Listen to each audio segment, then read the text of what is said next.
नमस्कार, India daily live देख रहे हैं आप और मैं हूं आपके साथ Shivam Dubey. India daily live के बेहद खास bulletin Uttar Pradesh daily live में आप सबका बहुत बहुत स्वागत। बुलेटिन की शुरुआत करेंगे और सीधे रुक करेंगे खबरों की ओर। पहली खबर सिद्धार्थनगर से है, जहां बांसी तहसील स्थित जनता इंटर कॉलेज असिधवा में 2 दिवसीय सांसद खेल महोत्सव का आयोजन धूमधाम से किया गया। कार्यक्रम में बतौर मुख्य अतिथि डीआईजी संजीव त्यागी पहुंचे, जिनका स्वागत पुलिस अधीक्षक अभिषेक महाजन, भाजपा नेत्री पूजा पाल और कॉलेज प्राचार्य सुनील कुमार रंजन ने पुष्पगुच्छ देकर किया। डीआईजी ने फीता काटकर प्रतियोगिता का शुभारंभ किया, जिसके बाद क्षेत्रीय विद्यालयों के विद्यार्थियों ने विभिन्न खेल प्रतियोगिताओं में बढ़ चढ़कर हिस्सा लिया। मंच से संबोधित करते हुए डीआईजी संजीव त्यागी ने खेलों के महत्व पर प्रकाश डाला और बच्चों को बेहतर भविष्य के लिए प्रेरित किया। कार्यक्रम में विजेता खिलाड़ियों को मेडल और प्रशस्ति पत्र देकर सम्मानित भी किया गया। आयोजन के दौरान सांसद प्रतिनिधि नरेश अग्रवाल सहित कई स्थानीय जनप्रतिनिधि, शिक्षक और कर्मचारी मौजूद रहे। जनपद सिद्धार्थनगर के बांसी ब्लॉक में जनता इंटर कॉलेज में आज सांसद खेल महोत्सव 2025 का उद्घाटन समारोह हुआ है, जिसमें सांसद जी की सुपुत्री मैडम पूजा पाल जी ने आज यहाँ हम लोगों को इसमें बतौर चीफ गेस्ट बुलाया हुआ था। मैडम भी जिस तरीके से प्रेरणा का स्रोत बन के यहाँ सभी लोगों को मोटिवेट कर रही हैं और इस खेल समारोह में बिल्कुल नेतृत्व प्रदान करके फ्रंट से और लगी हुई हैं, तो मुझे पूरी उम्मीद है कि जितने भी बच्चे यहाँ अलग अलग स्कूलों के आए हुए हैं वो ज़रूर नई चीज़ें सीख के अपने जीवन में सुधार के लिए ज़रूर कई चीज़ें यहाँ से नई सीख के जाएंगे। आज हमारे बांसी विधानसभा और आपका लोकसभा डुमरियागंज के सांसद जी, जिन्होंने ये खेल महाकुंभ का आयोजन यहाँ पे करवाया, ये हमारे मोदी जी के नेतृत्व में पूरे देश में हो रहा है। और 2025 का आज जो बच्चे जिस तरीके से आगे अपने आप को बढ़ा रहे हैं और उनके जीवन में आजकल सोशल मीडिया से अगर बच्चे थोड़ा गलत राह पे जा रहे हैं, तो मुझे लगता है खेल कूद एक ऐसा माध्यम है जो इनको एक सही राह दिखा सकता है। इनके जीवन में इन्हें एक लक्ष्य अपना सेट करने का एक। तो कासगंज जनपद के सिद्धपुरा कस्बे के धूमरी रोड स्थित एक मकान में संदिग्ध परिस्थितियों में एक युवक का शव मिलने से इलाके में हड़कंप मच गया। जानकारी के मुताबिक मृतक अभिजीत उर्फ अभी उसकी उम्र जो लगभग 40 वर्ष बताई जा रही है, उसने अपने मित्र रवि के मकान में वो रह रहा था और हाल ही में उसने अपनी पत्नी के खिलाफ IGRS पोर्टल पर शिकायत दर्ज कराई थी। इसी शिकायत की जांच के लिए कस्बा इंचार्ज उप निरीक्षक अखिलेश सिंह जब मौके पर पहुंचे तो कमरे में अभिजीत का शव पड़ा मिला। इसकी सूचना तुरंत थानाध्यक्ष पवन कुमार और उच्च अधिकारियों को दी गई। निर्देश पर फॉरेंसिक टीम ने पहुंचकर मौके की फोटोग्राफी का साक्ष्य एकत्रित किए। पुलिस ने शव का पंचनामा भरकर पोस्टमार्टम के लिए भेज दिया। मृतक मूल रूप से ग्राम सर्रा, थाना जैथरा, जिला एटा का निवासी बताया जा रहा है। फिलहाल मौत के कारणों का अभी स्पष्ट पता नहीं चल सका है और मामला संदिग्ध बताया जा रहा है। हालांकि पुलिस जांच पड़ताल करने में जुटी हुई है।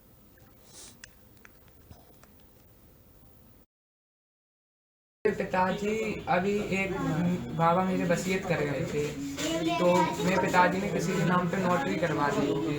तो मेरी मम्मी गई गांव, उस पे से वो घर ले लिया, उसे वो घर दिया नहीं थे। क्या ये नोटरी है, ये असली कागज नहीं है, पुलिस द्वारा वो घर ले लिया।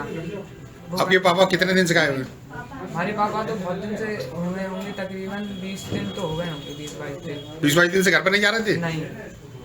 और अभी इनके पिताजी से मना किया था, इनके साथ रहते थे। मम्मी ने मना किया इनसे कि मत रहा करो इनसे, तो रवि ने मतलब मेरे फ़ोन पे गाली वगैरह दी, बात ज़्यादा खराब की। तो और वहाँ पे राजू नाम का एक व्यक्ति है, उसने लॉटरी करवाई मकान की, वो इन्हें फ़ोन करता था ये करो वो करो। यहाँ से एक बार उसने फ़ोन किया इन्हें कि घर छोड़ के चला जा, कि मैं तुझे दुकान दिला दूंगा, उसमें कपड़े वगैरह लेके चला जा। तो ये बोली लेके कपड़ों की वहीं पहुंचे गए थे। पिताजी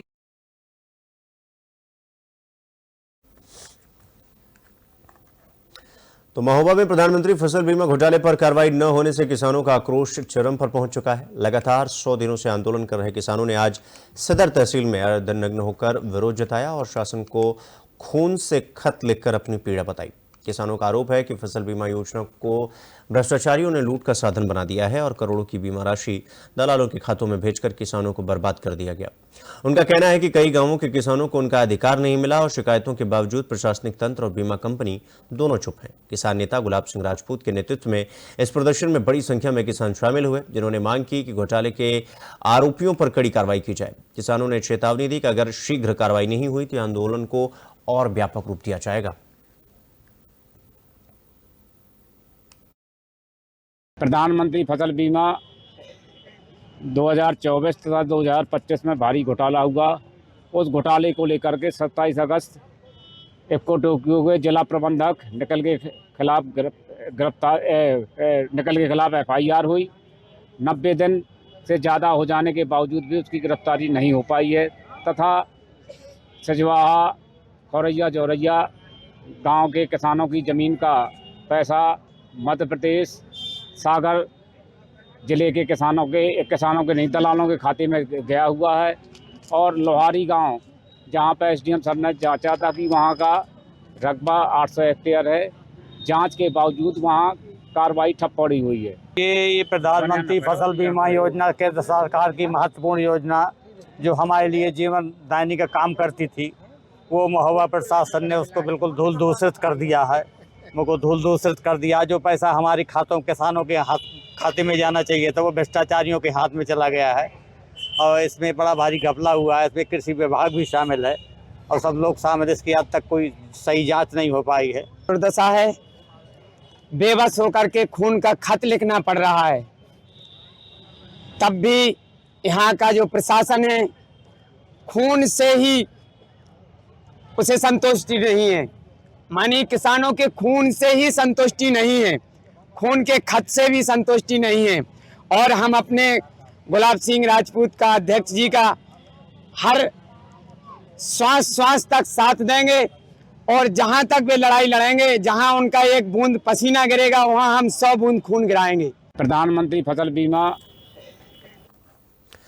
तो अब रुक करेंगे अगली खबर की ओर। कौशांबी के नगर पालिका मंझनपुर क्षेत्र में पार्किंग स्टैंड के नाम पर अवैध वसूली का मामला लगातार बढ़ता जा रहा है। रिक्शा, ऑटो और बस चालकों ने आरोप लगाया कि सड़क पर चलते ही उनसे जबरन 20 रुपए की रसीद काटी जा रही है, जबकि ये अधिकृत पार्किंग स्टैंड नहीं है। बताया जा रहा है कि भोलेराज इंटर कॉलेज एंटरप्राइजेस के लोग यहां अवैध रूप से पैसा वसूल कर रहे हैं। चालकों का कहना है कि विरोध करने पर ठेकेदार के लोग मारपीट, गाली गलौज और गुंडागर्दी पर उतारू हो जाते हैं। कई बार शिकायत करने के बावजूद न तो प्रशासन की ओर से कोई सुनवाई हुई और न ही अवैध वसूली पर रोक लग पाई। चालान काटा जा रहा है। चालक रोजाना होने वाली इस वसूली से बेहद परेशान हैं और प्रशासन से तत्काल कार्रवाई की मांग कर रहे हैं। स्थानीय लोगों का कहना है कि वसूली खुलेआम हो रही है और इससे कानून व्यवस्था पर भी बड़ा सवाल खड़ा हो रहा है।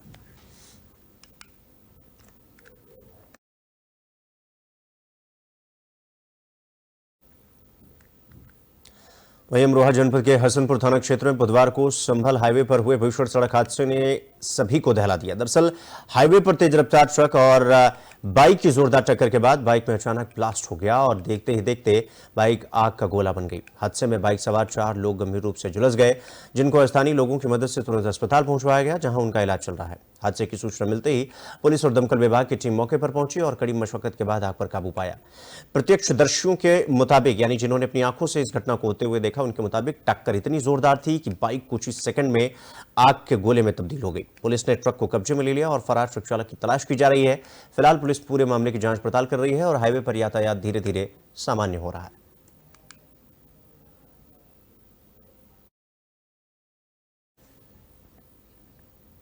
तो गाजियाबाद के लोनी क्षेत्र में चिरौड़ी रोड बंथला मार्ग पर एक भीषण सड़क हादसे ने पूरे इलाके को दहलाकर रख दिया। दरअसल जानकारी के मुताबिक 22 वर्षीय अरविंद अपनी मोटरसाइकिल से चिरौड़ी गांव में आयोजित एक कार्यक्रम से घर लौट रहे थे, तभी राधा स्वामी सत्संग के पास तेज रफ्तार ट्रक ने बाइक सवार को जोरदार टक्कर मार दी। टक्कर इतनी भीषण थी कि अरविंद की मौके पर ही मौत हो गई।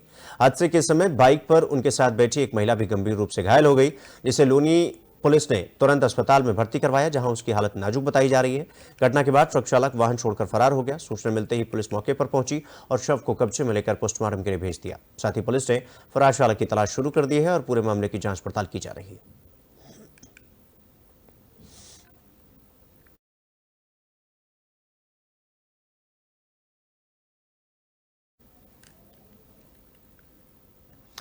अगली खबर बिजनौर से है, जहां नगीना क्षेत्र में उस समय खुशी मातम में बदल गई जब दूल्हे ने बारात लाने से ठीक पहले शादी करने से इनकार कर दिया। दरअसल मोहल्ला चिप्पीपाड़ा निवासी फिरोज आलम की बेटी नाजिश परवीन की शादी अलीनगर निवासी इंतखाब आलम से तय की गई थी। दहेज का सामान भी दूल्हे पक्ष की ओर से पहुंचा दिया गया था दूल्हे पक्ष को, और घर में शादी की पूरी तैयारी हो चुकी थी। दुल्हन हाथों में मेहंदी लगाकर दूल्हे का इंतजार कर रही थी, लेकिन बारात पहुंचना तो दूर, दूल्हे ने फोन पर बात करने से इनकार कर दिया।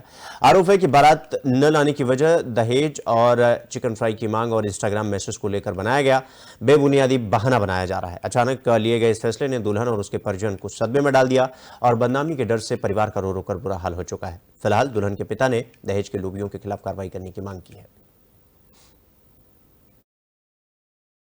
उसमें मामला ये हुआ है, 24 तारीख में मेरी बेटी की बारात आने वाली थी और बारात से एक दिन पहले नाइट में 23 तारीख की नाइट में 1:30 बजे लड़के वाले मेरे घर पे आए एक फेक आईडी लेकर और कहने लगे कि इस नंबर से हमारे पास तुम्हारी बेटी के बारे में उल्टी सीधी बातें आ रही हैं और वो हमें ये कह रहा, वो कह रहा है कि तुम इस नंबर को ढूंढ लो तब हम तुम्हारे यहाँ बारात लेकर आएंगे, इससे पहले हम तुम्हारे घर बारात लेकर नहीं आएंगे। ये बहाना बना के उन्होंने रात को 1:30 बजे वो इनकार करके चले गए, वेटिंग में छोड़ के मामले को, जिसमें कि हम सारी तैयारी कर चुके थे खाने की, बैंक्वेट हॉल, और दहेज भी उनके यहाँ जा चुका था हमारा। 22 तारीख में हमने उनके यहाँ सारा दहेज पहुँचा दिया था और 23 तारीख में उन्होंने हमारे साथ ये काम करा। उसमें तो उत्तर प्रदेश सरकार जहां किसानों के हितों की बात करती है, तो वहीं बांदा जनपद के अलोना गांव के किसान सिंचाई के गंभीर संकट से जूझ रहे हैं। दरअसल गांव में 2 महीने में पंप कैनाल पूरी तरीके से बंद पड़ी हुई है, जिससे रबी की फसलें सूखने की कगार पर पहुंच चुकी हैं। क्षेत्र के करीब 80% से ज्यादा किसानों ने अपनी फसलें बो दी हैं, लेकिन नहर में पानी न पहुंचने के कारण खेत सूने पड़ गए हैं। किसानों का आरोप है कि नहर विभाग और विद्युत विभाग की घोर लापरवाही के चलते ये स्थिति पैदा हुई है। आधा सैकड़ा से ज्यादा यानी 50 से ज्यादा किसानों जिलाधिकारी बांदा को ज्ञापन सौंपकर तुरंत कार्रवाई करने की मांग की है। किसानों का कहना है कि सिंचाई के अन्य साधन न होने के कारण वो साल में केवल एक फसल ही ले पाते हैं और यदि जल समस्या का समाधान नहीं हुआ तो इस बार की रबी की फसल पूरी बर्बाद हो जाएगी। किसानों ने चेतावनी दी है कि 2 दिनों में समस्या हल नहीं हुई तो वो धरने पर बैठने को मजबूर हो जाएंगे।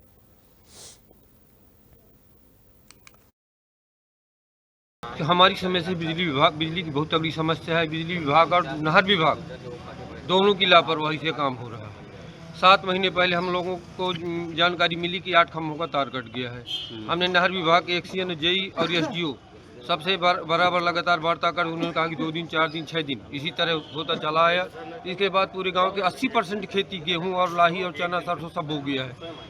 अब बत्ती न आने का नहर नहीं चल रही है, गेहूं पूरा सूख रहा है, लाही की फसल बर्बाद हो रही है।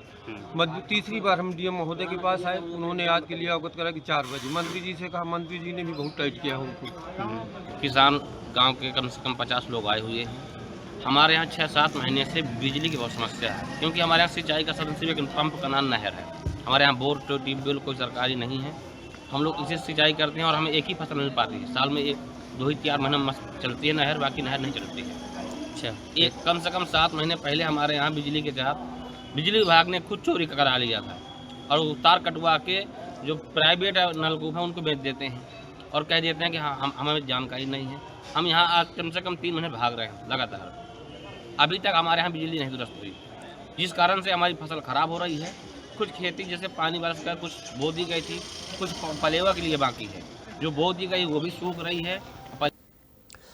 बुलंदशहर के पहासू थाना क्षेत्र के खेड़ा गांव में रात के समय तेंदुआ दिखाई देने से ग्रामीणों में दहशत फैल गई है। जानकारी के मुताबिक गांव के जंगल किनारे रात में कुछ ट्रैक्टर चालकों ने खेतों की जुताई के दौरान उन्होंने पास में घूमते हुए तेंदुए को देखा। जैसे इसकी जानकारी गांव में फैली, लोगों में भय का माहौल व्याप्त हो गया। ग्रामीणों का कहना है कि तेंदुआ रात के अंधेरे में लगातार गांव और खेतों के आसपास देखा जा रहा है, जिससे किसी भी बड़ी घटना की आशंका जताई जा रही है। लोगों ने प्रशासन से जल्द वन विभाग की टीम भेजकर तेंदुए को पकड़ने की गुजारिश की है। गाँव के परिवार अपने छोटे छोटे बच्चों को स्कूल भेजने से भी कतरा रहे हैं, यानी डर का आलम है पूरे गांव में। ग्रामीणों का कहना है कि यदि समय रहते तेंदुओं को पकड़ने की कार्रवाई नहीं की गई तो किसी अनहोनी की संभावना से इनकार नहीं किया जा सकता।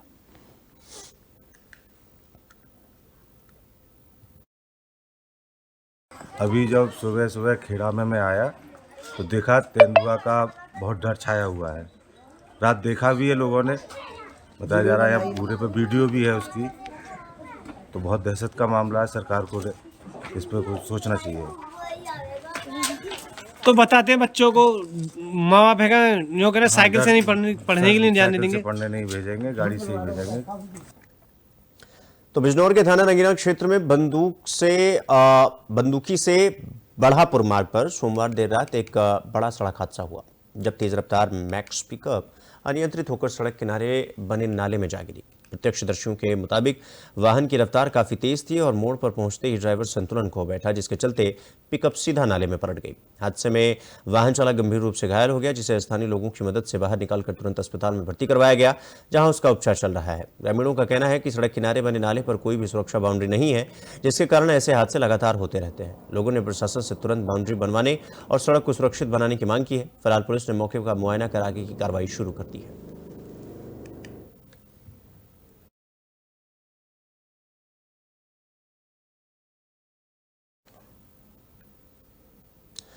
तो बुलंदशहर के कखौर थाना क्षेत्र के चांगोली मोड़ के पास एक दर्दनाक सड़क हादसे में बाइक और ऑटो की भिड़ंत हो गई, जिसमें बाइक सवार दंपत्ति की मौके पर ही मौत हो गई। जानकारी के मुताबिक दंपत्ति सिकंदराबाद से अपने घर लौट रहे थे और इस हादसे का शिकार हो गए। स्थानीय लोगों ने तुरंत पुलिस को सूचना दी, जिसके बाद पुलिस मौके पर पहुंची और दुर्घटना स्थल का पंचनामा भरकर दोनों मृतकों के शव जिला अस्पताल की मोर्चरी में रखवाया। घटना से परिवार में मातम छा गया और परिजनों का रो रो कर पूरी तरीके से हाल बेहाल हो चुका है। मृतक के छोटे भाई समेत अन्य परिजन सूचना मिलते ही अस्पताल पहुंचे। पुलिस ने हादसे की जांच शुरू कर दी है और आगे की कार्रवाई में जुटी हुई है। यह घटना इलाके में सड़क सुरक्षा की अहमियत पर सवाल खड़ा कर रही है। बताया गया जो टेम्पू था, हाँ, टेम्पू से टकराई बाइक। अच्छा, मौत हो गई वहीं वहीं मेरे भैया वहीं खत्म हो गए। हाँ। और भाभी को मैं यहाँ लेकर अच्छा, वो घायल है भाभी? भाभी की भी? हाँ, यही तो है भाभी जो लेकर। और भैया कहाँ? वो भी आगे भैया अरे अच्छा, तो वो अभी बैर अस्पताल है ना। हाँ हाँ। अच्छा, इसमें पति पत्नी की दोनों की मौत हो गई? हाँ, दोनों। बताया गया जो टेम्पू था, हाँ,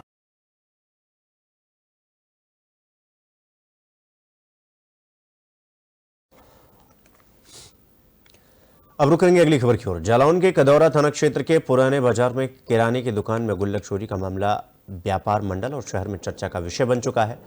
जानकारी के मुताबिक बीते मंगलवार यानी एक युवक ग्राहक बनकर दुकान पर आता है और दुकान मालिक की नजर से बचकर गुल्लक से 2 लाख रुपए चोरी कर लिया। चोरी का खुलासा न होने पर व्यापार मंडल के सदस्यों ने थाने पर प्रदर्शन किया और ज्ञापन थाना प्रभारी को सौंपकर मुख्यमंत्री तक मामले को पहुंचाने की बात कही। व्यापार मंडल के अध्यक्ष ने पुलिस को 48 घंटे में चोरी का खुलासा करने की चेतावनी दी और कहा कि अगर 48 घंटे में अपराध का पता नहीं चलता तो पूरे बाजार को बंद करने जैसी कठोर कार्रवाई की जाएगी। व्यापारियों का कहना है कि ऐसी घटनाओं से व्यापारिक माहौल प्रभावित होता है और पुलिस से त्वरित कार्रवाई करने की मांग की गई है। कल हमारी ये व्यापारी है हरिओम गुप्ता और मेन मार्केट में इनकी दुकान है और दिन दहाड़े इनकी गोलक से 2 लाख रुपए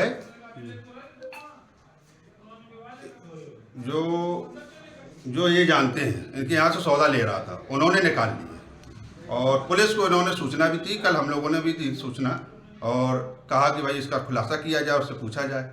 तो कल से लेके आज तक कोई ना खुलासा हुआ ना कोई कुछ हुआ और अब हम लोग सभी लोग व्यापार मंडल कदौरा, मैं उसका नगर अध्यक्ष हूँ, सब लोग ज्ञापन देने आए हैं महोदय को, थाना अध्यक्ष कदौरा को। अगर 48 घंटे में खुलासा नहीं करते हैं और इनका रुपए वापस नहीं मिलता और मुलजिम को जेल नहीं भेजा जाता है तो हम लोग सभी व्यापारी एकजुट होकर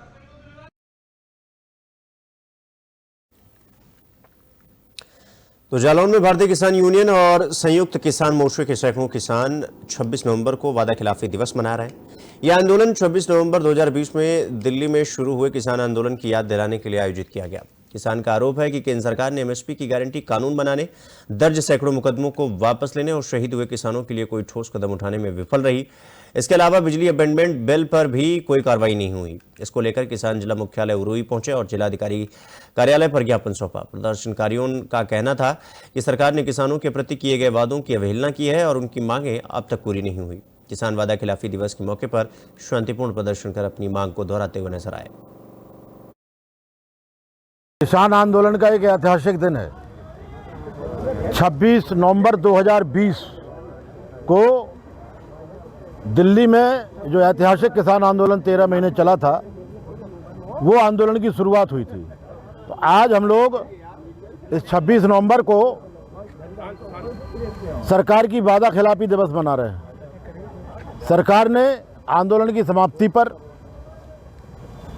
जो भारत सरकार का राजपत्र होता है, कृषि सचिव के हस्ताक्षर से जो हम लोगों के साथ समझौता किया था और जिन शर्तों पे हमारा आंदोलन समाप्त हुआ था, वो शर्तों को सरकार ने पूरा नहीं किया।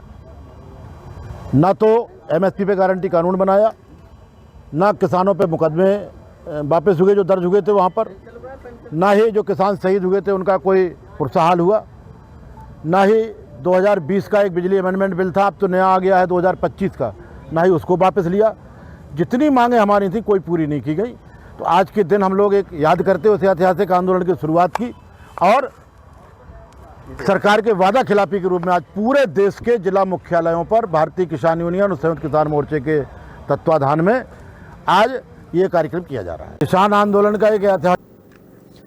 तो जालौन के माधोगढ़ तहसील क्षेत्र में रदुपुरा गांव के ग्रामीणों ने शासन को जीरो टॉलरेंस नीतियों को लेकर नाराजगी व्यक्त की है।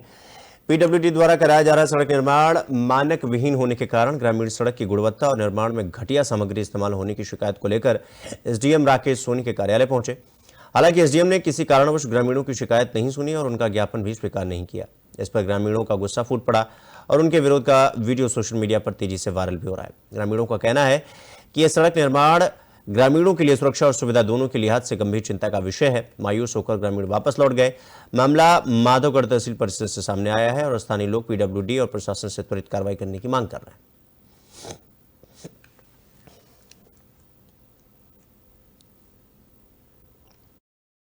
वो ये बोल रहे थे कि केवल एक आदमी अंदर आएगा, एक आदमी ठीक है, एक आदमी के लिए मैं बोल रहा हूँ, लेकिन आप अंदर से बाहर आ जाओ। हम 20-25 आदमी खड़े हैं, हम लोगों की समस्या सुनो। किसी कोई समस्या है, कोई किसी कोई समस्या है, आप बोल रहे हैं एक आदमी आके ज्ञापन दे जाओ।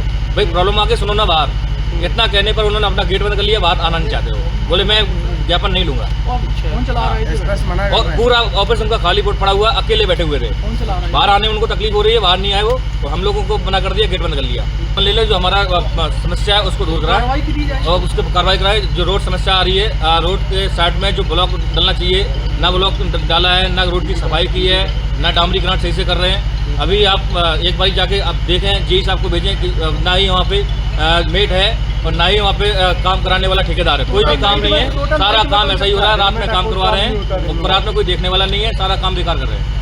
कितने लोग आप आए हैं? हम करीब 25-30 लोग आए हैं हम लोग। ज्ञापन देने आए? हाँ, ज्ञापन देने आए, ज्ञापन लिया नहीं इन लोगों ने। कितने समय से खड़े हैं? हम करीब 1 घंटा हो गया, 11 बजे यहाँ पे आ लिया था, अभी 12:30। तो जालौन के उरुई कोतवाली क्षेत्र में मेडिकल कॉलेज के पास लगी प्रदर्शनी में मौत का कुआं नामक स्टंटबाजी के नियमों से और सुरक्षा मानकों की खुलेआम अवहेलना की जा रही है। जानकारी के मुताबिक प्रदर्शनी में लगे इस कुएं में युवा स्टंटबाजी कर रहे हैं, जिसका वीडियो सोशल मीडिया पर तेजी से वायरल हो रहा है। विशेषज्ञों और ग्रामीणों का कहना है कि जरा सी चूक या सुरक्षा का अभाव बड़े हादसे का कारण बन सकता है। आयोजकों ने सुरक्षा उपायों का नजरअंदाज कर इस खतरनाक स्टंट को जनता के सामने प्रदर्शित किया। लोग इसे मनोरंजन का माध्यम मान रहे हैं, जबकि वास्तविकता में यह जानलेवा साबित हो सकता है। प्रदर्शनी स्थल पर प्रशासन और संबंधित विभाग को तुरंत सुरक्षा मानकों का पालन सुनिश्चित करना चाहिए, ताकि कोई अप्रिय घटना घटित न हो।